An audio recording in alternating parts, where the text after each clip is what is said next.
F. Austin State University lumberjacks may be known for many things, but some of the lumberjacks are known as jackwalkers. More on the jackwalkers on this edition of Purple Pride.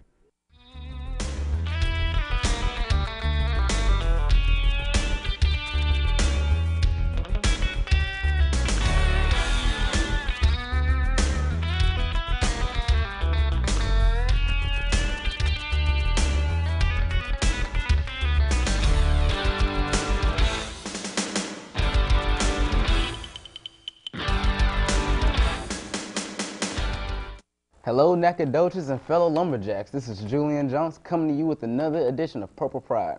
On today's episode, we will look into one of the many organizations here on the SFA campus, Jackwalkers. The Jackwalkers, also known as the Jaywalkers, contribute to the friendly atmosphere at SFA by giving daily tours of our beautiful campus to everybody from potential students to local kids, people who want to give us money. The group of Jaywalkers mostly consists of students who attend SFA, but the coordinator over Jackwalkers is Ryan Hearn. Ryan, how's it going? All right, Julian, how you doing? I'm trying to make it. My name is Ryan Horn. I'm the assistant director of the Office of Admissions here on campus. I actually graduated in 2006. While I was here, I was the president of Student Activity Association. I was an orientation leader, assistant director for Jack Camp, and I was also a tour guide as a student.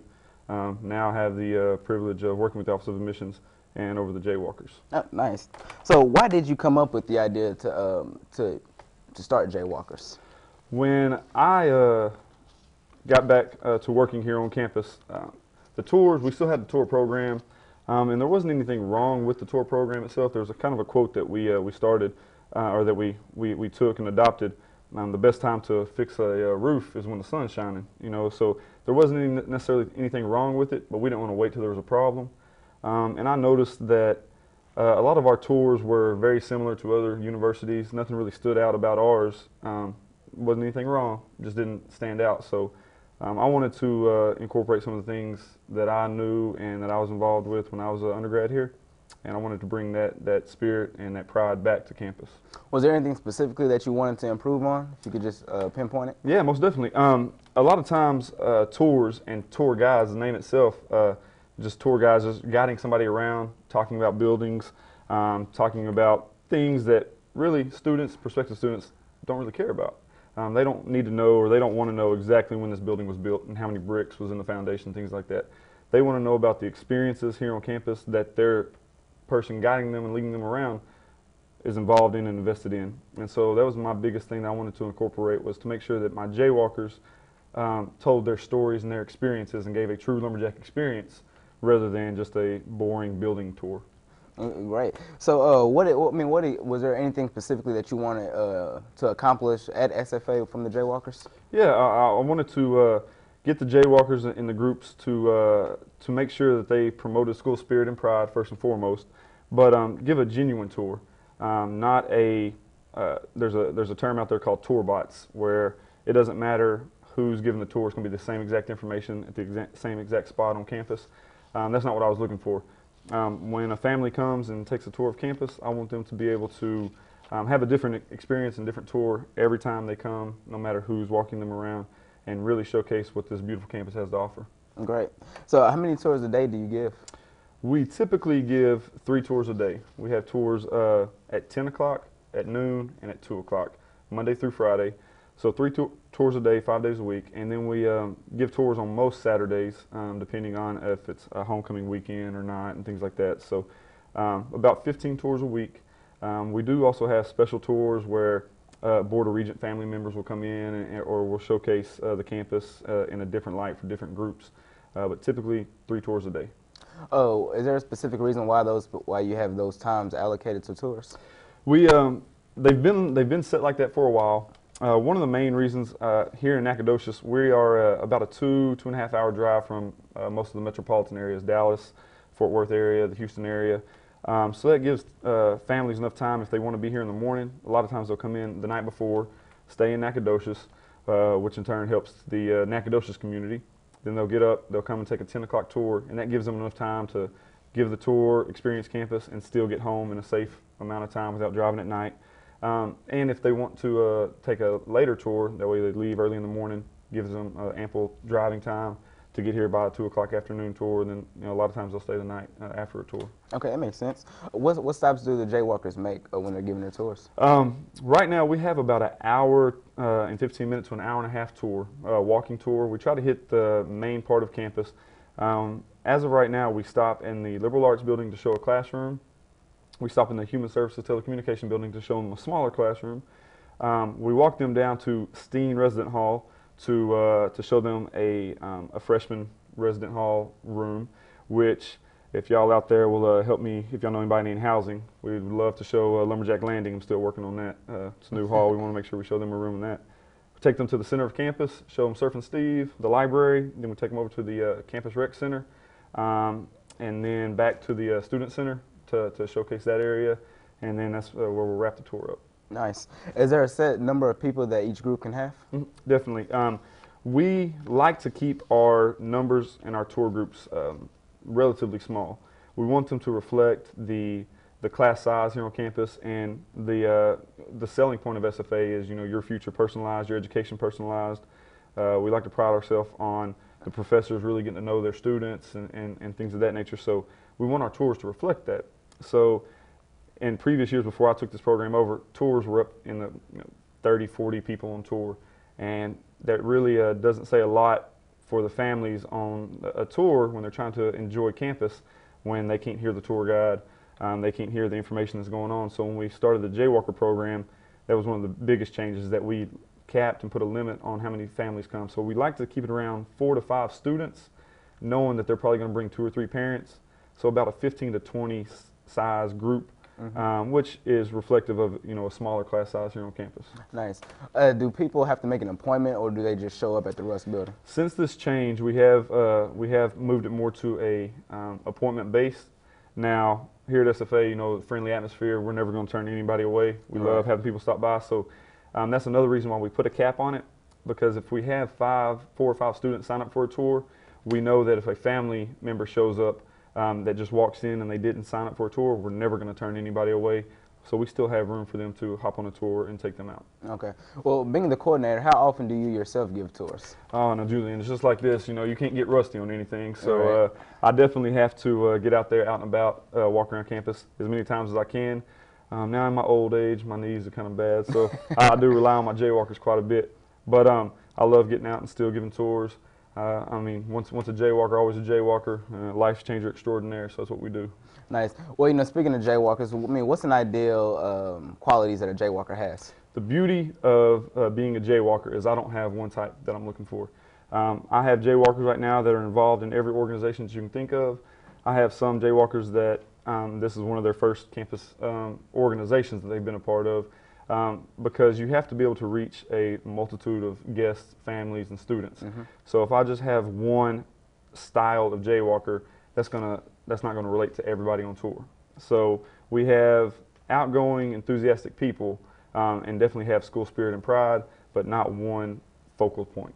What type of training goes into being a jaywalker? We definitely send them through some intensive training. We have an overnight retreat that we take all the jaywalkers on so they can get to know each other. And kind of make a cohesive group, and then they observe multiple tours as well as teaming on tours, and then we observe them on a tour before they're actually certified. So what do the jaywalkers get when they start to become a jackwalker? We like to think we have some nice incentives to get jaywalkers interested and to reward them. As a new jaywalker, you immediately get a dry fit polo, an SFA polo to wear. We get you a nice bling and name tag. We get you an axe handle that you can decorate to represent your personality and style. And then you also get to register first. Our jaywalkers are the first students to get to register for classes for the following semester. Oh, nice. We recently spoke to one of the student jackwalkers about being a jaywalker, the reason why they enjoy it, and the fun benefits that they get from being in the organization. I'm a senior here at SFA. I've been a jackwalker since the fall 2010 semester. I decided to apply to be a jackwalker at SFA because I truly have a passion for this university and really care about it and its future. I love bragging about the university, and it's the best position on campus to do just that. My favorite part of being a jackwalker are the lifelong friends that I've made. We're such a close-knit group. We have a lot of fun together. We play games, we have potlucks, and I've just met a lot of amazing people from a lot of different backgrounds, and it's really been a great aspect to my college career. Being a jackwalker has made me a better lumberjack by making me more aware of my university. I'm more informed of traditions and particular spots on campus and just the whole lumberjack lifestyle in general. One of my favorite spots on the tour is when we stop at the yard to talk about Surfin' Steve. I think it's one of the most beautiful spots on campus with all the trees, and it's a great area to see the lumberjack lifestyle with all the different organizations posted in that area. I also love to stop at the Baker Patillo Student Center, where you get to see all the different organizations, different eateries, and really get to experience life here. Jackwalkers are super awesome. We truly do care about this university, and we work really hard to get potential students to come here and really see what being a lumberjack is all about. Okay, guys, we're back. And Ryan, I think the last question we want to add that the student body wants to know is, how long will you continue to serve as coordinator? You know, I would love to do this until Dr. Patillo steps down and says, all right, Ryan, it's time for you to move on. So I plan on being here for a while. I don't. This is something that I feel like I've started from the ground up. I'm I have a lot of pride in my jaywalkers. Very proud of what they do and what they've accomplished on campus. I have some big dreams on where we can take this program. So right now, this is just, even though we've had this for a few semesters now, we're still very much in the baby stages of it. And there's so much more that we can do for this campus. And for the enrollment efforts as a whole for Stephen F. Austin State University. So I don't plan on going anywhere for a while. Nice. So what do you see the future of the Jaywalkers organization going? It's endless. They promote school spirit and pride. They're one of the first groups or first contacts that families and students have with Stephen F. Austin State University in many occasions. So as long as they're here doing their job, promoting SFA, I don't see us going anywhere for a long time, and I know they can do some great things. Would you say the organization has left its mark on SFA yet? You know, with it being a baby organization? Of course, I'd like to think so. It's definitely, they're recognized now when you see a group walking around campus being led by that lumberjack carrying their axe handle and their polo, talking about campus, sharing their experiences. I definitely think they're recognized on campus now. Professors will stop and talk to the tour groups. We get comments, you know, endlessly about what they're doing on campus and the great things they're doing. And that would be my message to the students out there. If you're seeing a group walk by, you know, don't be afraid to throw the axe and jacks up, say hi to the group. That's what we're here for. Just it's again promoting our university. Well, since you are a graduate of SFA, is there any advice that you give the jackwalkers as they head out into the real world? Definitely. Of course, I can give you the cheesy lines. You know, just do whatever your heart says to do, and chase your dreams and all that. What I tell my jaywalkers, you got to do what you want to do, know what you want to do, and shoot for it. But be willing and be ready to accept things that are thrown at you, especially right now in the economy and things like that. There's no telling what's going to happen. But as long as you do what you want to do, hey, go do it, and we're always going to be here to support you. So if I wanted to become a jackwalker, I mean, how would I go about doing that? Come talk to me. Anybody that's interested in being a jaywalker, they just need to be known. Come see us on Showcase Saturday. We're giving tours all day long. Stop by the admissions office, see what we're about. That's just the biggest thing, is just making yourself known, letting us know that you care about this campus, you care about this university, and that you're interested in seeing it move forward. Okay. All right, guys. I'm Julian Johnson. This is my man Ryan Hearn here. And peace to you.